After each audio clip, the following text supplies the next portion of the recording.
Namaskaram to all viewers of JyothirMaarg. Dear viewers, in the last episode, we saw Vidura informing King Dhrutharashtra about the Pandavas winning Draupadi, and that now they are powerfully placed because of their alliance with the Panchalas. Now let's continue. When Vidura walked out from the king's chamber, Duryodhan and Karna, who were waiting outside and who had overheard their conversation, came inside.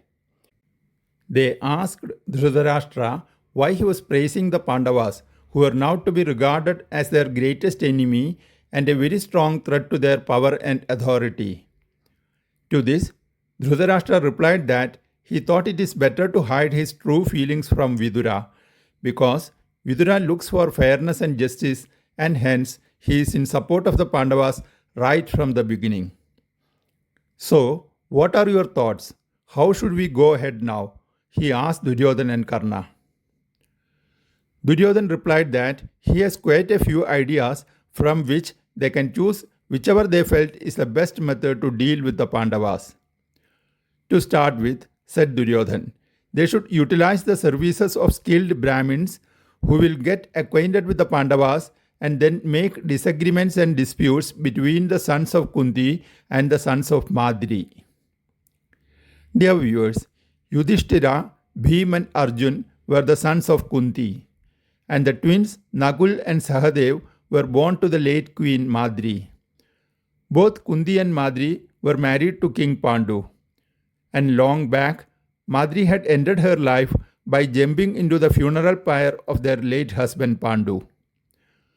After the death of King Pandu and Madri, Kunti had brought up Madri's children as her own without any discrimination. And all five of them together became famous as the Pancha Pandavas, or the five Pandava brothers.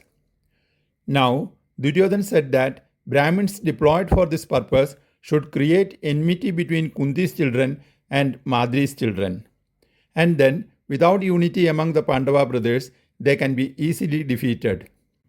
Or they should send unlimited gold and wealth to King Drupada and his sons and his ministers, and then they should be advised to abandon the Pandavas. Or else, they should try to make the Pandavas to stay there and live with the Panchalas only. They must be convinced that it will be dangerous for them to come to Hastinapur or to fight for their rights to the throne. Another idea of Duryodhan was to send spies who will make the Pandavas to quarrel and fight with each other. Or, very beautiful and charming women should be sent to seduce the Pandava brothers and then to cleverly separate them from Draupadi. Dear viewers, Duryodhan's greatest fear was about Bhim, whose physical might and strength were far superior to all others. So now, he talked about sending several skilled spies who will manage to kill Bhimsena by using some fraudulent schemes and methods. Duryodhan said that Arjun is invincible in battle when Bhim is there to back him up. But without Bhim's support, Arjun is not even 1/4 of Karna in warfare. So once Bhim is gone, Arjun is not of much value, and then the Pandavas will not be a threat anymore. The last plan which came into Duryodhan's mind was to cleverly invite and bring the Pandavas to Hastinapur, displaying lots of love and affection, and thereafter to finish them off one by one in one way or other. Duryodhan concluded by saying that whatever they may decide to do, that has to be done without any delay. That is, they should not give time for the relationship between the Pandavas and the Panchalas to grow deeper and stronger. After listening to all the plans and schemes of Duryodhan, Karna said that the news about the Pandavas being alive must have shocked Duryodhan to such an extent that Duryodhan's mind and brain may not be in the best of its form right now. O king, said Karna, the Pandavas were living here in this palace since their childhood. During this period, time and again, you had tried to get rid of them and to put an end to their threat. From their childhood to youth, they were living a more or less helpless life here, while you had everything including power and authority. In spite of all your efforts also, you couldn't win over them during their days of dependence. Now they are grown up, well connected, and powerfully placed. They live in palaces which will be well guarded by the Panchala troops. What you couldn't achieve when they were weak and powerless and when they were living in front of you, now you are hoping to achieve when they are strong and powerful and living far away from you. O king, do not expect any of your ideas and schemes to work with them. You will never be able to make them fight with each other, or to make them hate Draupadi, or to make Draupadi or the Panchalas to be distanced from them.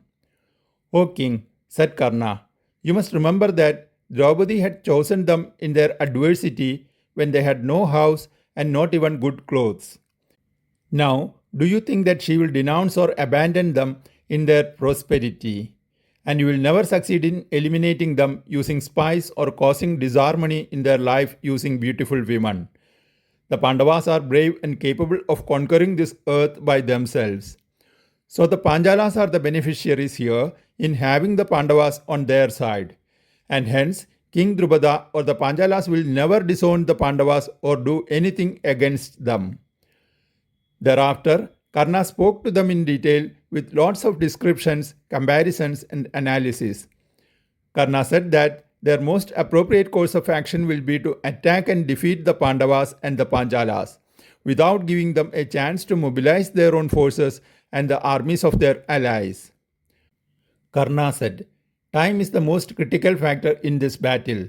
We should not give them any time. For sure, Vasudeva Krishna will arrive with his entire army to help and support them, said Karna.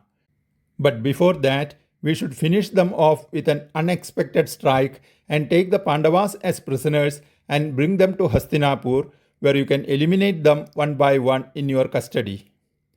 So we should implement this plan very fast, well before the arrival of the Yadava forces from Dwaraka. Thereafter, O Duryodhan, you can rule this earth as you wish. Listening to the words of Karna, King Dhrutharashtra was very much pleased and said that it is an excellent plan and praised Karna for that. The king said that Karna is not only the best and bravest among all warriors, but he is equally brilliant in political analysis and military strategies also. He concluded by saying that this is now to be discussed with Bhishma Pitamaha, Prime Minister Vidura, and Guru Drona. And without any waste of time, that king then summoned all three of them. Dear viewers, here ends this episode of our rendering of Rishi Vedavyasa's timeless epic Mahabharata. Hari Om.